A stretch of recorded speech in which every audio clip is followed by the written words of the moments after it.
Yes, recording in progress a little bit later than normal, but I mean, it's just to get your appetite whetted, guys. We're now joined by Pat+Jude, who's looking even, I was going to say rosier, but happier and sunlit than he usually is. How's it going? Yeah, certainly am. Yeah, You were where I telling am, the sun's shining. If it us. lasts another day or two, then Yeah, we're home. yeah.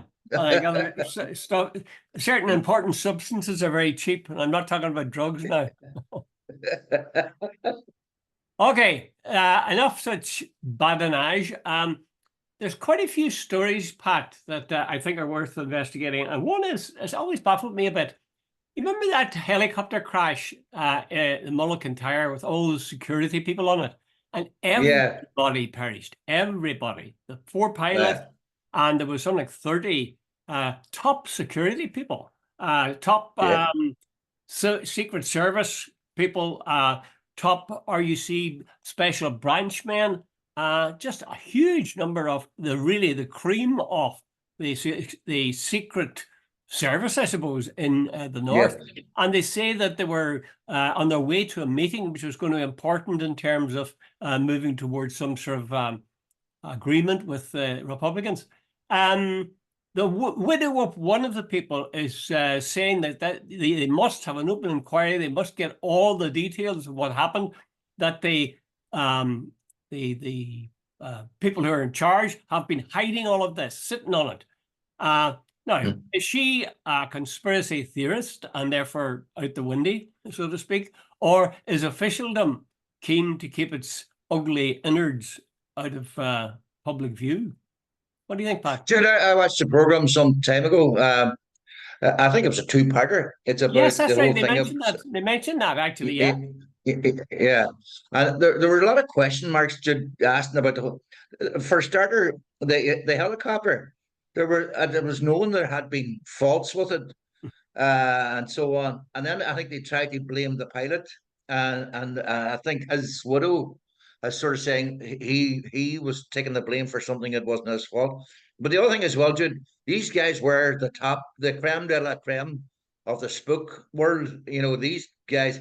And why, the way the president of America and his wife and his family don't all travel on the one plane, Yeah. or the vice president on the basis that they need some sort of continuity. Why 30 or 29 guys were all on the one plane at the one time, or sorry, helicopter, I should say, and so on.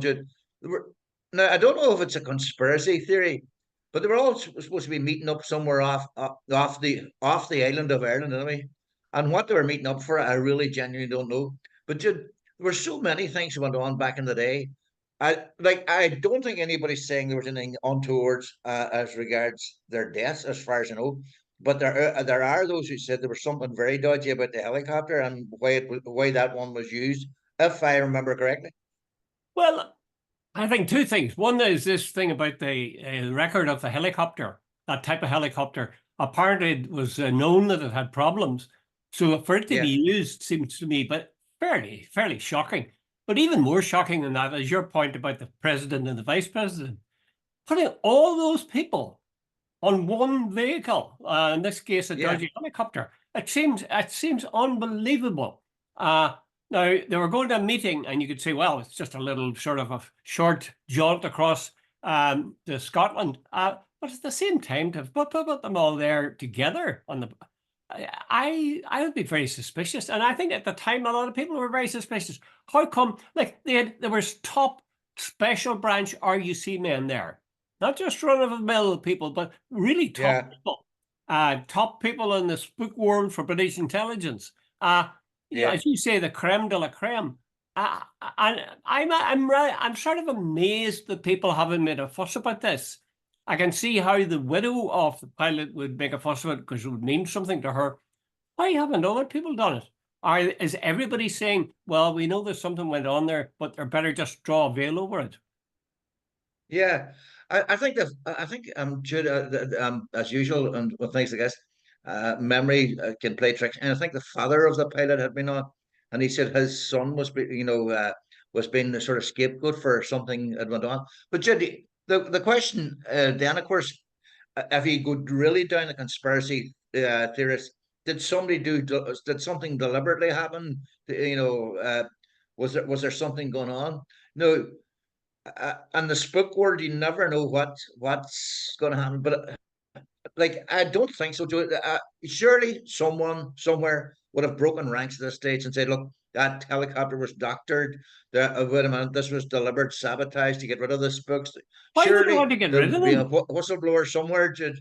Why would they want to get rid of them? I mean, even theoretically, why would they want to get rid of them? Surely they want to Well, preserve that's them. the point. You were asking at the start, and I'm trying. While you were chatting, I was trying to think: is there any evidence? What would be the motivation for getting rid of them? And I can't see anything. The troubles were starting to sort of come to their sort of final phase. There was all sorts of moves going on to sort of get the Republicans and the British government together and so on. So I don't know. I genuinely can't think what. No, the whole pro bono who benefits. Mm. Cool bono. Well, who benefits from these guys all disappearing at the one time? But then who knows? Well, the time that at Lochgall, when those 8 top IRA men or an IRA unit were killed, there are those Yeah, who claim that that was part of a process of softening up Republicans so that the really hard men were not going to be an obstacle towards a peace yeah. settlement. Might it not have worked the other way? If that was true, I mean, I'm not sure if that's true at all, but wouldn't the same maybe apply the other way? Would these guys know all sorts of things which they would be in a position to blow the whistle on, and therefore you could never rest easy with people who would have all sorts of deeds on their hands being allowed to, assume positions of power? It was a very dirty war, and in fact, when you realise that the British government, far from releasing a lot of the documentation, have actually re-sanctioned for 60 years and stuff like that. And then I remember years ago, oh, Martin McGuinness was a tout and British informer and all the rest of it and so on. And I keep thinking to myself, there's all sorts of smears out there and so on. And I think the whole idea is to make, you know, it's to dirty everyone's bub. But Jude, the more I think about it, I genuinely don't see the point of a conspiracy theory to get rid of all these guys. But here's the thing: I wouldn't. You couldn't possibly rule it out. Mm-hmm. Mm-hmm. It does seem sort of, as they now say, counterintuitive. Like, well, why would you wipe Yeah, out your own? Assuming that it was, somehow I assume that if it was deliberate, it was somebody within British intelligence or British absolutely. forces rather than IRA, that they wouldn't have had that sort of technological know-how or opportunity. It's a sort of sad thing too, that A, that all those people died, and B, that they're burying the truth of it. Um, what now? Whether the truth would be show some guilt or deliberate intent, that's another matter. But your point is that they're saying, no, we'll keep these documents secret for another whatever number of years. I Yeah, think if you yeah. were the widow, you'd be pretty pissed off. Mm, Okay, absolutely. okay. Let's move on to more current events, which is happening in the Labour Party. Diane Abbott. Now, Diane Abbott is a very similar case to Jeremy Corbyn, your mate, Jeremy Corbyn, who graced your Yeah. house on one occasion. And you know that Corbyn hasn't been allowed to run for Labour. He's been kicked out of Labour and he's running as an Yeah. independent. And the assumption Yeah. is, I hope, that he's going to win. Diane Abbott looks like she was in the same boat. But it did look as if Starmer was trying to freeze her right out and not have her as a candidate. But now I think he has yielded to some extent the pressure where people are saying, you can't do this. We're not, you're not going to just take anybody you don't like or think is too much left and tell them that they can't run. She's now running. My question is this: is Diane Abbott is agreeable to that? She's going to run as a Labour candidate. Is she lending credibility to what is actually an authoritarian right winger? That's the only way of describing our good friend Steer Carmer. Keir Yeah. Starmer. That's it, Steer Carmer. Steer camera. Yeah, it sounds better Yeah. actually. Yeah. Mrs. Anyway, Malaprop. yeah. What do you think? Would she be better sticking to her guns and saying no? I mean, Some of the, the way a fiddler's invite to a wedding, like you got it at the last minute and so on. I am always very reluctant. I have been over the years. If I get somebody that, no, I'm not going. And I think Dan Abbott is like a bad smell. the Labour Party just don't want her. She too associated with Carbon, that left wing. She made the remark about Jews and Irish weren't really, and I thought a perfectly legitimate point. Oh, I They think weren't it's true. I discriminated think it's against in the true. same way as you're black. And I am totally, Jude, unless somebody told me they were Jewish, I wouldn't know they were Oh, Jewish. So that's she right. got up, but you don't have to tell me you're black. So, like, imagine getting absolutely hammered for that. She had to apologize, and she was basically nearly drummed out of the party for that. And apparently, a Starmer was trying to pull a stunt that he would keep her hanging on until the last minute before he would say that she couldn't stand, and then it'd be too late for her to run as an independent. But somebody must have copped on. I think somebody leaked something from within the Labour Party to Diane Abbott, because I remember reading it about a week ago, and then the pressure piled on Starmer. Starmer, Jude, it's not principle with him; it's power. It's all about power. Uh, here's the party of the working class who told his people not to support public service workers, public sector workers, no nurses, people like that, out, teachers, all the rest out, whose salaries have fallen unbelievably. He told his people and his ministers not to issue statements of support. He said, when asked about the war in Gaza, he said, and Judy, he denied it afterwards, but he said clearly it was perfectly acceptable for Israel to turn off the water, the food, the electricity, and the medicines to 2.3 million people. He most definitely said it. And he has also got rid of just about everybody that has got a tinge of left wingism. He's taken Jude, as I said before, there are now two conservative parties in Britain. The only difference is one uses a capital C in its name. Well, listen, Pat, tell me this.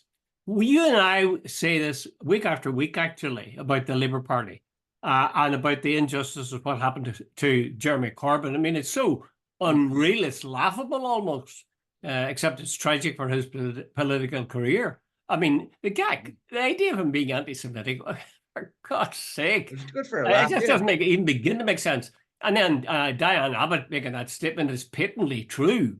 I mean, you're talking about Yeah. Irish, and we're Irish, so we Yeah. can see it as not being sectarian. And yet, Yeah. there's no reporters, none of the mainstream newspapers, The Guardian or any of these newspapers, no journalists, Irish journalists or English journalists for that matter, saying this is ridiculous. Somebody, why did they not come out and say that? That really Starmer is flying in the face of reason. He's saying that she's being, sectarian. Diane Abbott racist? Yeah. Come on. Yeah. Why do you think, I think that's an important point. Why have the media not pushed the nonsense that this is? There's I can't remember his name, a Jewish guy or no, a black guy in America, politician running a congressman in New York. APAC has poured someone, and by the way, you can check it out. So people don't remember his name. APAC has poured serious amount of money into his opponents. APAC has run advertising saying this man is anti-Semitic and all the rest of it. Dude, I don't know. If you look at the list of the Friends of Israel and the Labour Party was released the last day, they tried to hide it running up to elections in case, particularly in maybe black areas and Muslim areas that might affect the candidates. But anyway, somebody released it. Dude, it's about half the Labour Party, Friends of Israel. Now, Dude, a lot of those people are actually getting support from various, the pro-Israeli lobby. Now, you sort of got to ask yourself, Dude, the question I keep asking myself is, why has no senior politician in Britain put himself out on a limb and saying what the Israelis are doing in Gaza is absolute no massacre, genocide, anything that you want to, not one. In fact, they're even reluctant to call for a ceasefire. Very, very reluctant. So, and that's neither the Labour Party nor the Tories have done that. You got to ask yourself, Jesus, even on the basis of humanity, surely somebody should be able to say, "Hey, what the Israelis are doing is barbaric." But you see, as you said, Pat, Starmer's one concern is to get into power. He's not concerned with the ethics of the thing. But what about the role of journalists? I mean, the Yeah, job of journalists, this whole thing is that they speak truth to power. Now, yeah. why? I mean, I haven't. Have you read an article that said this is wrong? This is absurd. Uh, Jeremy Corbyn case against him is absurd. The case against Diane Abbott doesn't make sense. Have you read an Yeah. article saying that? Told you. In fact, when you get an article, it's all couched and sort of he said, she said. There's nobody coming out and saying, getting Starmer and saying, where, like, a real interrogation about Jeremy Corbyn, about, Jeremy Corbyn, Jude, was hung out to dry for saying quite sort of gently, I think the allegations against me of anti-Semitism have been greatly exaggerated, and also, and that they were weaponized in the Labour Party to be against me. And they said that he wasn't accepting the absolute the depth of this whole anti-Semitism thing in the Labour Party, and the Labour Party had become anti-Semitic under his leadership. Now, one of the main contenders was a woman called Dame Margaret Hodge, who's a Zionist, and she hated Corbyn because he was pro-Palestinian, well, pro-Palestinian rights for the Palestinian people. He favoured two states. Corbyn was taken out not because he was anti-Semitic, but he was basically anti-Zionist and pro-Palestinian. Like the man has stood up for racism all his career, against racism. Against racism, yeah, yeah. Yeah.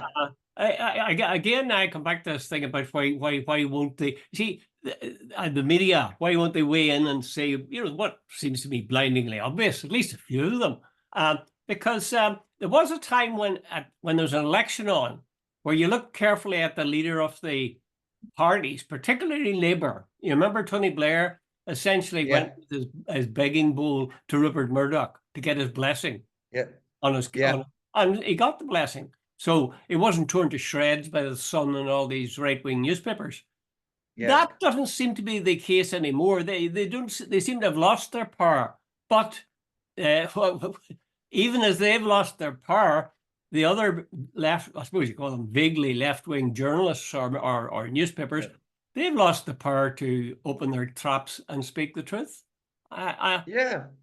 I'd almost rather go back to the old days when at least you could identify who was the bad guy. Now it seems to be all the media. I wonder if people. I think there's something wrong with me, because I hear nobody else saying this. I read no articles that say this.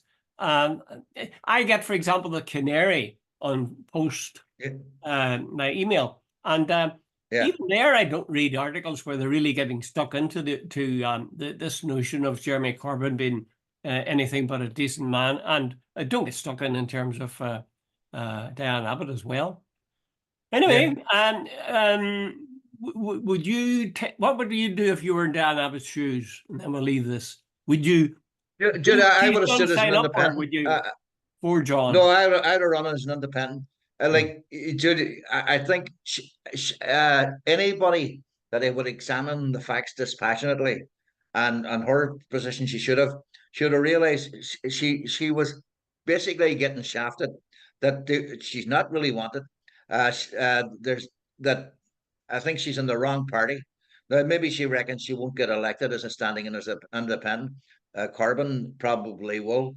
But Jude, personally, if I was in her shoes, I would tell the Labour Party to go stuff it. She has I'm pretty sure her majority is over 30,000. I think I can't see that going down sufficiently, even if she ran as an independent. And I have a notion that she believes that somebody should stay in. I've heard left-wingers say this kind of thing, that you do need to, whether you like it or not, you need to be in positions where your voice can be heard. And in this case, it'd be Diane Abbott within the Labour Party rather than outside, I remember talking to left wing. What do you think about it? I think she was certainly one of the first black MPs elected. She was one of the first black women, certainly. And she also was, I think, the first to get in a ministerial sort of position. And so, she made a howler one night. Some fact that was thrown at, I think, Andrew Neil, and she got it wrong, and she was lambasted. But a Tory went on a couple of nights later and made a very similar mistake. Not a word of mention of it. And by the way, somebody said to me one time, Jude, and I think it's true. Can't remember who it was. They said, no matter what you say, Britain is basically a conservative society. Mm, They love their royals, they love their army. The, you know, there's still that bit of the hanging and the flogging thing, that the old mm, mm, discipline and all that sort of stuff. mm, mm, And Jude, you still see it. Like they love their son. This it was the Sun what wanted that. Like Jude, when that paper could sell 4.4 million copies at one stage, and mhm, Jude, it was never anything other than a right wing rag. mm, It was anti-Irish, anti-black, anti everything. But anyway, mhm. that's the way it was. Anti-dog. Uh, I just last thought I would have is this: if this idea, as apparently is the case with Diane Abbott, that it's better to stay within the structures and be a critic there. I've heard guys, left-wing guys, talking about. I remember saying, "My God, how is it that old union leaders, when they've retired, they go into the House of Lords?" I says, "If they no self-respect," and he was saying, "Oh no, that yeah, gives them a platform for talking. What other platform would they have?" So yeah, it's sort of being pragmatic. I'm not sure I see yeah, it quite that way. I think I yeah. just simply think it's a betrayal of all you stood for. Would you agree with that or not? Well, I think people like Dennis Skinner was offered Sir this and Sir that Yeah, and turned it down. Various other people, have turned down. I think Carbon was offered something at one stage and turned yeah. it down. Mm, I think, well, here's the ultimate, irony. A man who's a leader of the Labour Party, the cloth capped yeah, miner, yeah, Durham miner, is Sir Keir Starmer. yeah. Like That pretty that's, well says it yeah, all, doesn't it? I uh, see uh, incidentally where David Beckham has been having a word with the King of England about being his representative for some sort of, I don't know, environmental thing. And he's been paid, geez, I don't know how much he's been paid. He's been paid in millions. Uh, uh, Here's one shrewd guy. There's a guy that doesn't allow, principle or any uh, any given creed to get in uh, the way of his. He's worth something like uh, him and the wife, over 600,000 million pounds. Nice. no, £600 million. As I'm saying, 600 million pounds. Yeah. Yeah. Uh, Well, you it's pretty about but, at least 1 million would drop off the back of the cart and you and I could take yeah, it. yeah, but when you think about Jude, isn't that some money for kicking a ball around here? Like that was the basis of the I was a fortune. Now pretty his good wife made a footballer few now. bobs. He She was a good she she footballer. was on this. He was a good footballer, but Jesus, hey Jude, and the wife was in Spice Girls, and they're now worth 600 million. Uh, Jesus. uh, Anyway, there you go. Okay. Now I don't know if this is the last episode or item, but Trump's conviction. Trump has been convicted on all counts, and there was much rejoicing, I gather, among New Yorkers at the fact that he was convicted. Now, what will happen to him, I think, will come out. I've been noticing it's coming out in July to make a decision, what the penalty will be. But he yeah, could face imprisonment, but they say he simply won't. Um, and the belief of newspapers like Irish News is this won't really affect his popularity. In fact, if anything, it's given a little stimulus to it. Does yeah. that seem to you credible? And what does it tell you about the American people, or at least a sizable proportion? Jude, you'd wonder where America is really heading towards. Here's a guy now. It was found guilty on 34 charges. Every one of them. Now some of the right wingers are saying it was ridiculous that this whole thing was brought to trial. It's a minor issue and all the rest of it. Mm, mm. But Jude, if it, I think the whole idea. They say the much more serious stuff is still to come. Yes, Uh, but whether they'll ever get around to it's another matter. But the point is, Jude, Donald Trump seems to think he's above the law. Now, Jude, see tomorrow morning, Jude Collins is up in court, and you start referring to the judge and that he's biased, he's bigoted, and all the rest of it. You would be done for contempt of court almost immediately, mm, and rightly so, by the way. Trump made all sorts of allegations against the judge, and also broke quite a few of the terms. The judge told him to stop speaking out about the trial during the trial. yeah. By the way, Jude, once somebody's charged, when under the laws of libel, when proceedings are active, you can't, as a reporter, you can't make any judgment calls. Trump made, I am an innocent man, I'm doing all this sort of stuff. So you sort of ask yourself, does Trump and his supporters think Trump is above the law? That he's some sort of an emperor?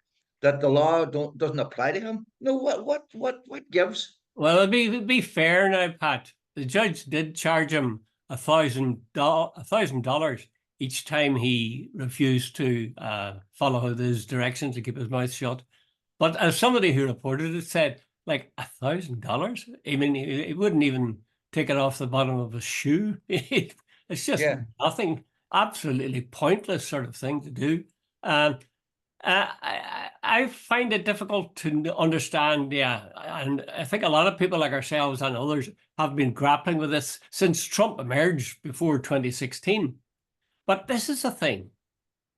We despise Trump because of the rhetoric he engages in. We despise him for the things he says about women and what he says about immigrants. But it's all talk, actually. Joe Biden, the man who's running against him, and I think whom pretty well most liberal people would want to win the election. Joe Biden is directly responsible for equipping Israel to engage in genocide. Joe Biden has the blood of millions of people, thousands certainly, tens of thousands, on his hands. There's no dodging it. Trump was in business as president for 4 years, and I don't think he did. Did he do anything that resulted in the deaths of people? Yeah, no, but I take your point as far as you go, Jude. But I have zero doubt whatsoever that he would have given the Israelis every but as much as Joe Biden did in terms of arms support and all the rest, because he did so in the past, not Well, he least on moved the it. day. Yeah, he moved the embassy to Jerusalem. Yeah, and Yeah, but that's that was a turkey shoot that day by the ADF. The number of Palestinians killed that day was phenomenal, and the number of all individually shot with live ammunition, by the way. So I have zero doubt that Trump would have done exactly the same as Joe Biden. But the thing about Trump, Jude, Trump could actually he and his supporters are quite capable of starting a civil war in America. They really are. You know, you're sort of going, where is this headed? He seems to think, and his supporters seem to think that you know, they are the true patriots, yeah. that they were entitled to take over on January 6th, 2021, that that the election was stolen from them, that anybody that's anyway liberal or left of center is out to destroy the country, and that so basically let's keep the death penalty, let's keep abortion out of America. Let's get rid of all the gays. Let's go back to the 1920s version of America. Well, that's a bad example. That was prohibition. But you know, America, the white picket, mum apple pie and the white picket fence. And you know that America doesn't exist. I know that. I agree with you, and I agree that he talks a lot of bloody rubbish about that stuff. I agree also that he is hungry for power. He would, if it was necessary, he would encourage people. He really did encourage people to engage in violence. But my point is this: he spent 4 years in office, and the number of people who died because of his commands don't begin to compare to the number of people who have died in Joe Biden's term in office. Now, that's a terrible thing to have to say. I still don't want Trump to win somewhere, but when you come down to it, like it's all this bluster and ugly talk on Trump's part, and it's all those weapons that are being sent to Israel to go on slaughtering people, starving them to death. I mean, just awful stuff. That's what happened.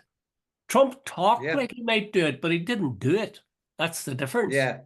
So maybe we should, keep our focus on perhaps the weaknesses that Biden has. And yet, in fairness to him, Jude, remember, I think it was you said the last week, he has this thing, I remember reading somewhere, okay, but it's a selfish reason, America first.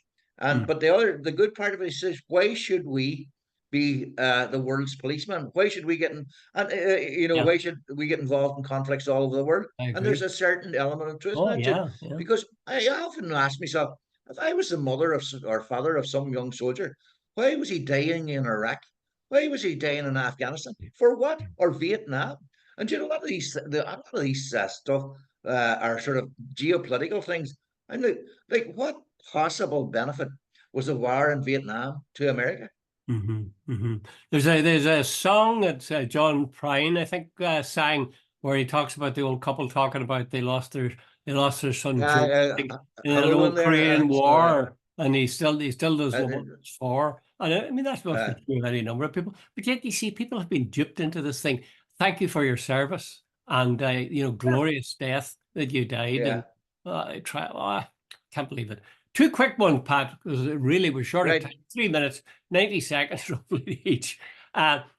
There's a movement with people to get rid of smartphones and get dumb phones, i.e. phones that are old-fashioned and all they can do is make calls and send text. Does that begin to make sense to you? Yeah, it does. It really does. Dude, I Aye, am now. aye. I'm a news junkie, and I find myself reading total crap, extraneous stuff. I was reading about the Real Madrid won the cup final. I was reading. I was sitting here this morning about who Liverpool are going to sign. I'm going, why am I reading this stuff? It's all clickbait because most of it will never happen, and so on. So, Jude, strictly speaking, I should go back and start reading real books again. No, which Aye. I'm doing, in fairness. Yeah. But there's a while of time wasted now on these phones. I tend to agree with you on that, but you don't have to. I mean, No, but it's a habit. It's like chewing gum, and somebody saying it's like chewing gum. So easy, you do it. I was saying to my wife actually the other day, I spend most of my time now reading the equivalent of magazine articles, very, very short magazine articles. Yeah, In other words, yeah, online, instead of yeah, reading books. So maybe yeah, maybe I have a point. I don't think yeah. it's going to go that way though. Once the genie's You out don't of the think so, bottle, no? once the technology is there, it seems sort of Yeah, daft to turn your back on the possibility of drawing on all human knowledge. Last one, Pat, yeah, and this is because of Pat Cullen and being put forward, and the assumption is she's going to win in Fermanagh South Tyrone. So I guess Newton Emerson, somebody like that, who's saying she's a waste of talent, that it's she's such a powerful force in the union movement. She's not able to go in and debate in Westminster. She won't be able to go on to committees there because yeah. apparently Sinn Féin don't do the committee thing. Is he right? Should Sinn Féin cross that final boundary, or are they doing something sensible on principle? No, Jude, if I was Sinn Féin, I would seriously have a look at all this.